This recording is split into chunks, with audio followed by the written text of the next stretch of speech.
I am pumped to bet on the Anaheim Ducks tomorrow. I posted this the app. I don't always get too much feedback about posts. I've already gotten several people questioning what we're seeing with the Ducks. Here's what we're seeing. I think the Montreal Canadiens are one of the most overvalued teams in the entire league right now. If we can compare this to football for our people who are into betting on football, they are the Minnesota Vikings of the league right now. They're 4-0 in shootouts. Their expected goals over the last month is actually nearly identical to the Ducks. It's a percent apart. So I think that's a firm comment that it's kind of been exact opposite ends of the spectrum where they've both been bad. Don't get me wrong. I know the Ducks are horrific. They've both been bad. They're closer than this number suggests, and it's obviously a back-to-back spot. The Ducks just got humiliated in Toronto. I think these teams are still a lot closer. They've got the Terry Zegras kind of pulling a ton of weight. I think those two are going to get hot. I could see them having a big game.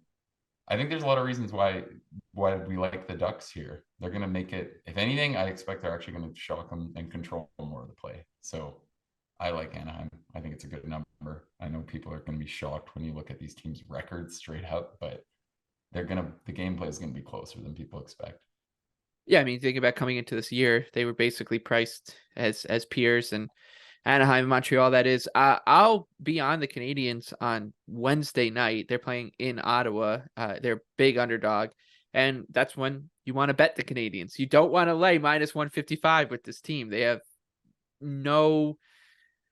They don't profile well as a favorite. They're not gonna, even against the Ducks, they're not gonna tilt the ice in the right direction enough. And yeah, the goaltending's been pretty solid here and there, like Jake Allen. His underlying metrics have been good, but that's because they give up a lot both ways. They play these high event games. I like Anaheim plus 135, like you said, Canadiens on a back to back as well. But my favorite underdog, the Buffalo Sabres. They're plus 160 right now. I think it'll go up. They're taking on Colorado in Colorado. The Avs are minus 190. The over under for that one's 6. The Sabres, you wouldn't realize it from their record. They're 5-3-2 over the last 10, and they're sitting fourth to last in the Eastern Conference, second to last in the Atlantic Division. They could be last place in the Atlantic, I believe, by the time this game kicks off, because the Senators playing Wednesday night. You wouldn't know it though, but they've been playing pretty well, and they are the number one team in the NHL right now in goals per game. Goals, I mean, that's just outrageous. And I know that their numbers are being a little inflated because they scored 9 on Columbus the other night. They scored 6 in the third period. It was 0-0 going into the third against the Kings. They scored 6. But they could score in bunches. They're deep. They don't have, like the 2 or 3 elite pieces that a lot like the Avalanche have, but they're deep enough. And Tage Thompson obviously is now in that conversation as an elite player. And Dylan Cousins, JJ Peterka are coming along really well. Their defense is fine. It's Rasmus Dahlin and Samuelson and Owen Power. Like these are good players, and there's enough of them on this team that they shouldn't get their doors blown out off them by any team in the NHL, including the Avalanche. So plus 160 on the Sabres, who they don't look it, but they feel red hot right now. Like their record doesn't show it, but it feels like the Sabres are hot.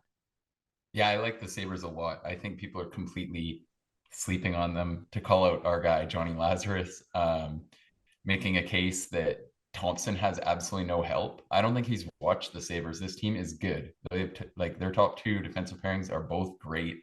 The third one is not so good, but that's okay. The second line is unreal. You talked about it. JJ Peterka, Jack Quinn, Dylan Cousins, they're all killing it.